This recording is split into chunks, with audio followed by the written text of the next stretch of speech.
Bonjour à vous mes hockey fans et bienvenue à un autre aperçu pour ce qui est de la saison 2025-2026 de la LNH. Et aujourd'hui, on s'attaque aux Sénateurs d'Ottawa. Les Sénateurs d'Ottawa, je pense qu'on peut dire finalement mission accomplie.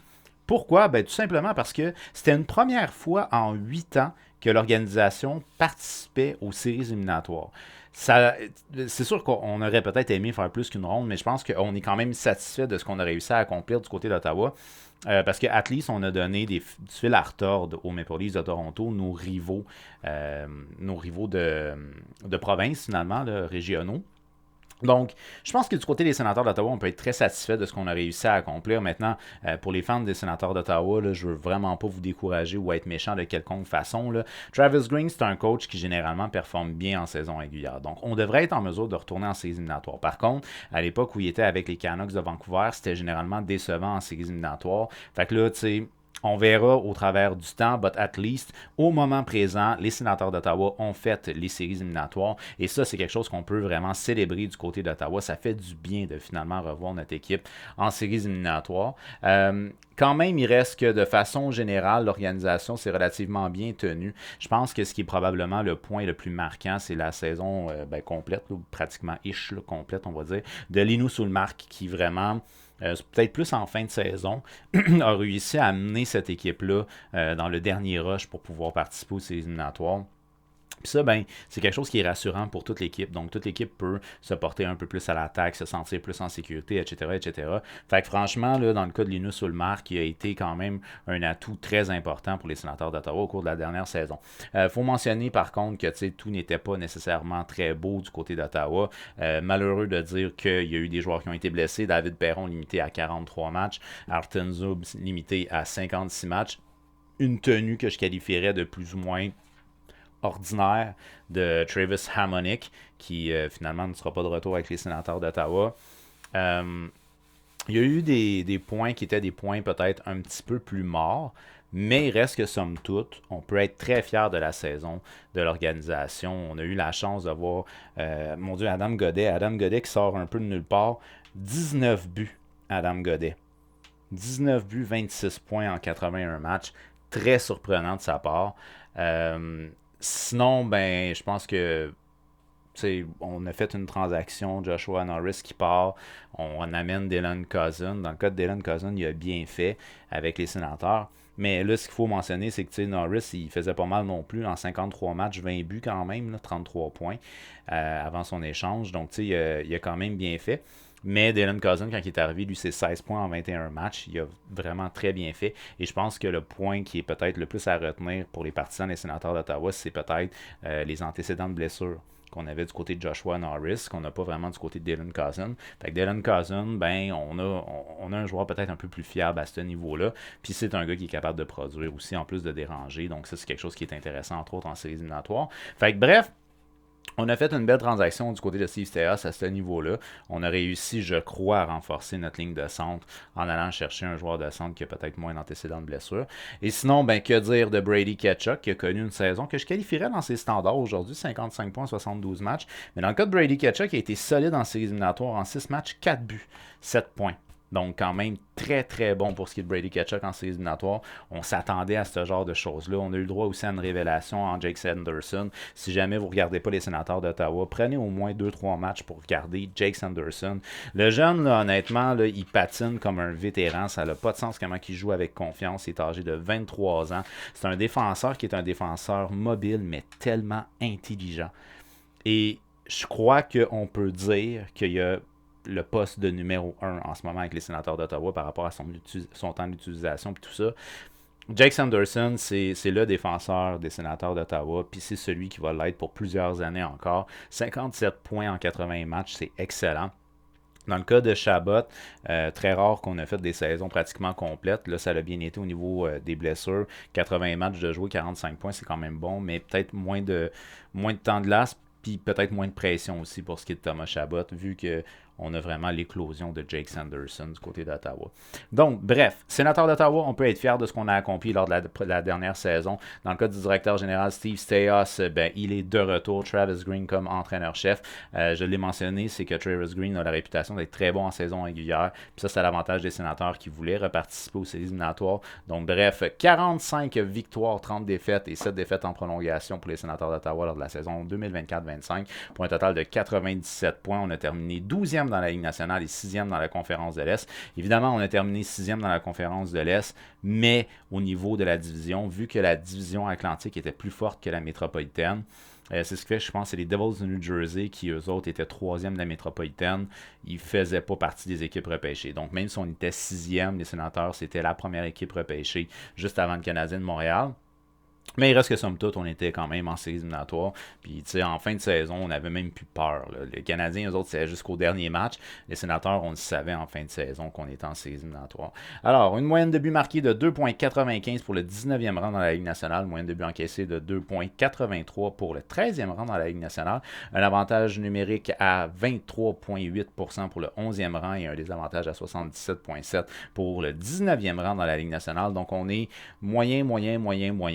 En gros, c'est ça qu'il faut comprendre. On est à peu près dans le milieu, dans tout. Mais on a beaucoup de jeunes dans cette équipe-là. Fait que, veut pas, l'expérience va rentrer éventuellement. Et éventuellement, oui, est en train de rentrer en ce moment. Et cette équipe-là va s'établir de plus en plus. Donc, normalement, on devrait avoir une progression. On était moyen.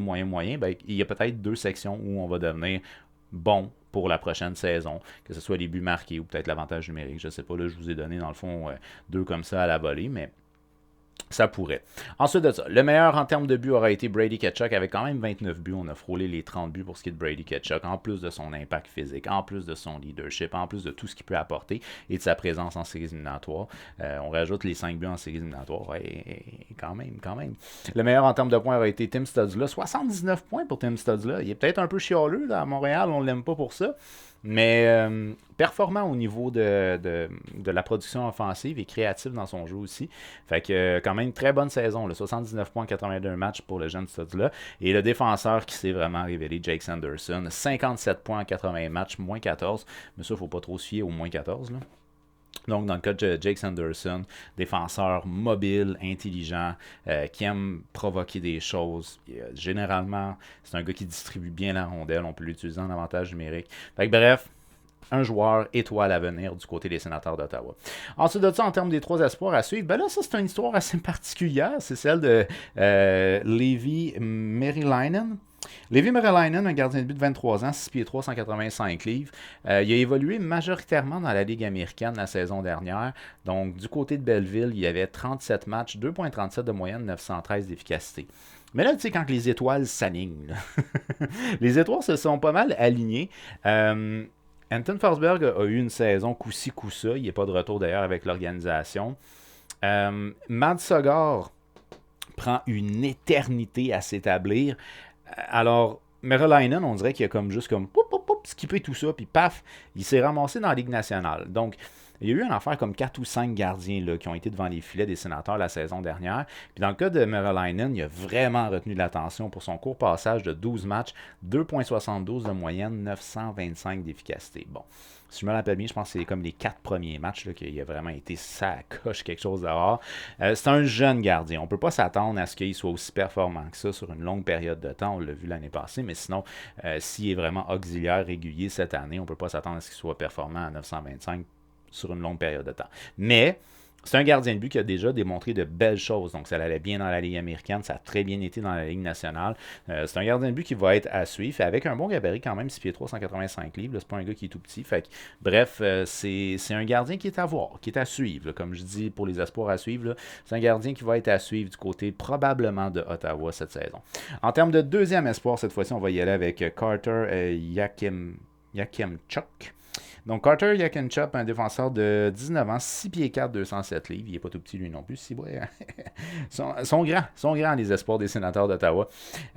Donc, lui, il évoluait au niveau de la Ligue de l'Ouest. En 56 matchs, il a 17 buts, 32 passes pour 49 points. Sinon, en séries éliminatoires, 7 points en 11 matchs dans la Ligue de l'Ouest. On dit que c'est un gars qui frappe fort, qui a un tir très lourd, et c'est un défenseur à caractère offensif. En tout cas, la journée où il va faire le saut dans la LNH, j'ai de la misère à croire qu'on garderait Sanderson, Chabot et lui comme défenseur offensif. Il y en a un qui va devoir payer et malheureusement, je pense bien que Sanderson il est là pour longtemps. Mais en tout cas, c'est un bel espoir qu'on a ici du côté des Sénateurs d'Ottawa, le défenseur Carter Yakimchuk. Mais peut-être aussi qu'il va être échangé dans d'autres transactions qui vont nous permettre d'aller chercher autre chose, je ne sais pas, ça sera à suivre. Ensuite de ça, en termes de troisième espoir, on va y aller avec Stephen Halliday, un centre de 23 ans, 6 pieds 4, 212 livres. Fait que, bref, 6 pieds 3, 6 pieds 4, 6 pieds 4, c'est pas tout petit. 212 livres dans le cas de Halliday. Lui a évolué majoritairement au niveau de la Ligue américaine, totalement en fait, au niveau de la Ligue américaine la saison dernière. En 71 matchs, 19 buts, 32 passes pour 51 points. C'est un gars qui est très physique. Donc c'est un gars qui aime ça donner des coups d'épaule, puis qui est quand même bon au niveau de son contrôle de rondelle. C'est sûr que s'il perce l'alignement, ça va être dans le bottom 6 de l'organisation. Il est capable d'apporter cet élément-là plus du côté des Sénateurs d'Ottawa. Maintenant, on va y aller avec une projection d'alignement. Évidemment, c'est une projection au moment de tourner. Là, on est vendredi le 26 septembre. Je ne sais pas de quoi a l'air le camp d'entraînement des Sénateurs d'Ottawa complètement. Donc, j'ai aucune idée c'est qui va être retenu finalement. Donc, moi, j'y étais avec ce que je projette. Évidemment, il y en a que c'est pas mal sûr que ça va être ça. Dans le cas de Brady Tkachuk, Tim Studsley et Claude Giroux, d'après moi, c'est la première ligne qu'on va avoir du côté d'Ottawa. Je verrai pas pourquoi ça changera en tout cas. Donc, on a deux gars un petit peu plus jeunes. Évidemment, Tkachuk, mi-vingtaine, 26 ans. Studsley, 23 ans. Avec le vétéran Claude Giroux, 37 ans.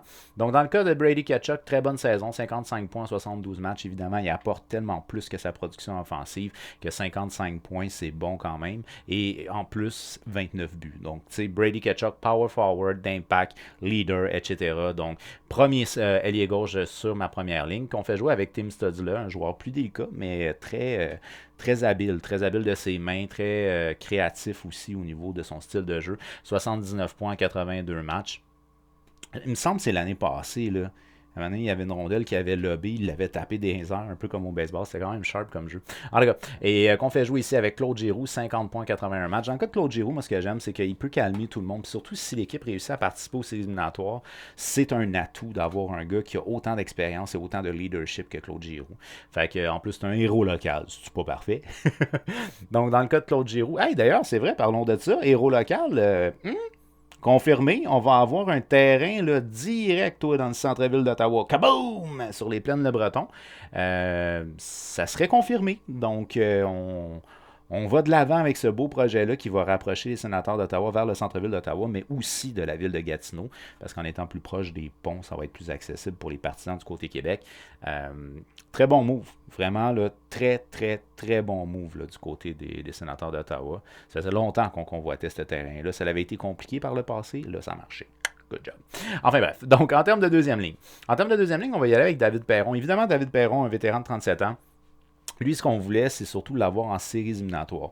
Il aurait pu calmer tout le monde. Mais dans le cas de David Perron, une saison écourtée de 43 matchs, c'est dommage. C'est un gars qui est capable d'amener de son expérience. Puis tu sais, on ne lui demande pas de faire 70 points dans une saison. On lui demande surtout d'être un soutien pour des gars plus jeunes dans l'organisation. Puis c'est un gars qui est capable de le remplir. Surtout, on le veut en séries éliminatoires. 16 points en 43 matchs pour David Perron qu'on fait jouer avec Dylan Cousin. Dans le cas de Cousin, lui, c'est toute sa saison. 47 points, 82 matchs. Mais peut-être que sa production offensive va être meilleure avec les Sénateurs. Peut-être qu'il va mieux se retrouver dans l'identité des Sens que celle des Sabres, puis que ça va l'aider dans sa production offensive. Un gars qui peut apporter aussi une bonne présence là, au niveau dérangeant. Très belle addition qu'on a fait. Qu'on fait jouer avec Zetterlund, 41 points, 84 matchs pour Zetterlund. Dans son cas, à lui, un petit peu plus subtil, disons, son arrivée avec les Sénateurs. On espère qu'il va sortir de sa coquille puis qu'il va être capable de s'établir un petit peu plus là, du côté d'Ottawa. Cette année, ça serait quand même pas si mal. Il a été acquis pendant la saison l'année dernière.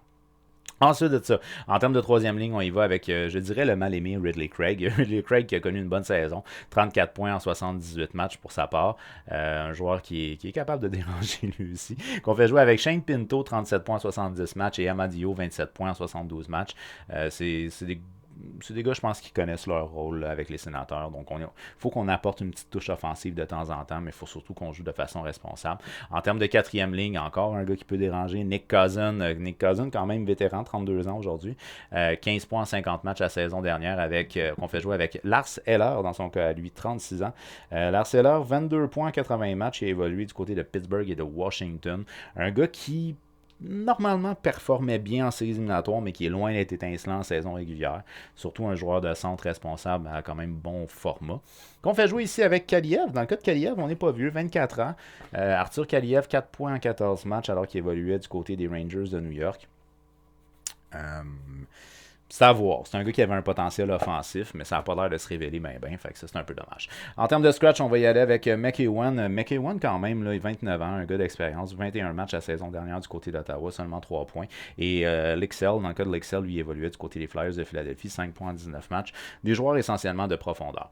Maintenant, au niveau des pairings du CPAC des défenseurs, évidemment, on va retourner avec Sanderson, Zub. Et Zub nous a manqué la saison dernière parce que seulement 56 matchs. C'est un défenseur qui est grand, qui est gros, qui est mobile et surtout qui est intelligent dans son jeu défensif. C'est sûr que c'est pas un défenseur. S'il compte, on est content. En gros, c'est ça qu'il faut retenir. Mais c'est un défenseur qui apporte une stabilité. Et ça, là, ça peut être très important quand un défenseur comme Jake Sanderson qui aime se porter à l'attaque, qui aime avancer. Fait que là, on est content. Artem Zub devrait être de retour. Dans le cas de Jake Sanderson, 57 points en 80 matchs la saison dernière, une saison exceptionnelle. Il pourrait très, très bien dépasser 65 points cette année. C'est un joueur qui est assez intelligent pour ça. Tout dépendamment sur quel aspect de son jeu qu'on va travailler cette année, évidemment. Dans le cas de Sanderson, on est âgé de 23 ans. Artem Zub, 30 ans, lui, c'est 13 points en 56 matchs. Un gars qui aime ça frapper et qui joue bien défensivement. Deuxième pairing, on y va avec Thomas Chabot. Certaines lacunes défensives du côté de Thomas Chabot. Je préfère la lecture de jeu défensive de Sanderson que celle de Chabot. 45 points en 80 matchs, quand même une saison respectable au niveau de la production offensive. Évidemment, c'est un défenseur qui aime beaucoup se porter à l'attaque. On fait jouer avec le vétéran ici, Nick Jensen, 35 ans pour Nick Jensen, 21 points en 71 matchs du côté des Sénateurs d'Ottawa la saison dernière. Fait que je pense qu'il y a un défenseur plus responsable. On garde tout le temps cette logique-là. Un gars qui aime se porter à l'attaque, un plus responsable. Cleven, c'est sur mon troisième pairing que je fais jouer avec John. Ah, ça c'est intéressant. Jordan Spency qu'on a été chercher. Jordan Spency qui évoluait du côté de Los Angeles la saison dernière, 28 points en 79 matchs. C'est un défenseur qui est intelligent dans son jeu. Ça. Puis ça, c'est très intéressant parce que si jamais on a, disons, une absence prolongée de Zub comme l'année passée, Spency peut jouer sur mon premier pairing, puis il peut jouer sur mon deuxième pairing. C'est quand même un défenseur qui est assez, je dirais, fiable pour ça. Fait que c'est une belle addition qu'on a faite de la part de Steve Staios ici, Spency. Donc 28 points en 79 matchs que je fais jouer avec Cleven. Lui, c'est 10 points en 79 matchs du côté d'Ottawa. En termes de scratch, on va y aller avec Martin Palo, 27 ans. Lui, 41 matchs la saison dernière avec les Sens, un petit 4 points. Au niveau des gardiens de but, je pense qu'il n'y a pas de question à se poser. C'est Linus Ullmark qui est notre partant. Linus Ullmark, qui est un gardien qui a déjà fait ses marques au travers de... Linus Ullmark a fait ses marques. Je ne vais pas faire de jeu de mots poche, là. Mais il a déjà fait ses marques au travers de la LNH. Âgé aujourd'hui de 32 ans, 44 matchs l'année passée, 2,72 de moyenne, 910 d'efficacité. C'est excellent. C'est vraiment excellent. Les Sénateurs, c'est pas le... C'est pas le système de jeu le plus solide défensivement qui protège le plus son gardien. Fait que c'est vraiment très très bon. Puis en plus, c'est un gars qui a un bon vibe. C'est un gars qui a un bon caractère. C'est un gars qui est positif. Donc je pense que c'est tout plein d'atouts qu'on a. C'est une chose qu'on entend souvent Kent Hughes en parler, là, mais c'est important l'ambiance que tu as dans ton vestiaire. Puis là-dedans, tu as du leadership. Tu as des gars qui ont un côté très positif. Tu as des gars intelligents. Tu as des belles choses là, en termes de personnalité du côté d'Ottawa, puis ça c'est intéressant.